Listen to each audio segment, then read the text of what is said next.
Sampurasun. Dina danget ieu sim kuring baris medar kumaha carana nyieun teks dina aplikasi Filmora. Check it out. Anu kahiji, asup kana filmora.wondershare.com dina browser. Klik download. Tuluy tungguan nepi ka beres.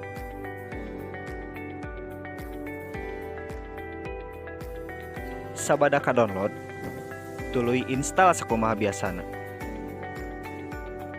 Sanggeus ka install, buka aplikasina. Ieu tools keur nambahkeun bahan editeun, ieu ke review editan. Ti dieu bisa keur nambahkeun musik, bisa nambahkeun teks, aya transisi, filter, overlay, elemen, split screen, jeung ekspor keur ngarenderna.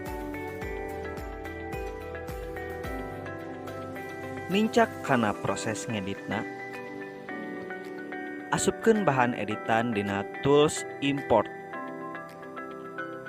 Klik import media files, pilih bahanna, tuluy klik open. Upama make latar polos, klik sample color, pilih warna anu dipikahayang, tuluy drag kana timeline. Klik tool text, drag deui kana timeline handapeun anu tadi. Durasi latarna bisa diobah ku cara di drag ka katuhu. Dina ngedit teks, urang bisa ngareka-reka sakahayang. Bisa milih stylena, ngarobah animasina, ngarobah warna, atawa ngatur leutik jeung gedena teks. Contona kalimah angkat ngagandeang,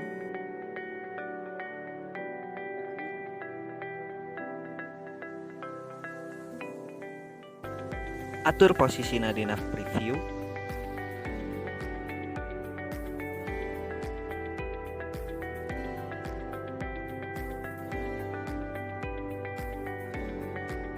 sanggeus cukup, klik OK. Klik plau pikeun ningali hasil editan. Pikeun nambahan deui teksna. Pake deui cara anu saacana geus dilakukeun. Misalna di dieu nambahan deui kalimah bangun taya karingrang. Klik OK. Kitu deui satuluyna anu parantos dilakukeun saacana. Ngedit teks dina ieu aplikasi mangrupa cara anu kawilang simpel atanapi gampang. Sumangga biasa ditinggal.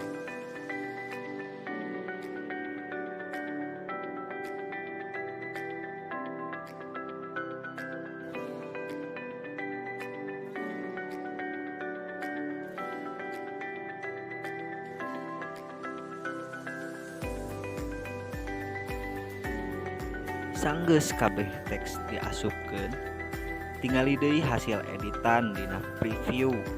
Bisi aya nu salah, nambahan editan jeung sajabana.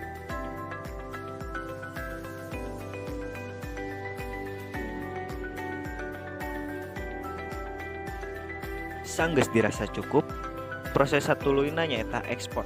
Klik ekspor, atur settinganna sakumaha pangabutuh. Tuluy klik ekspor. Sakitu anu tiasa kapihatur, mugia mangpaat.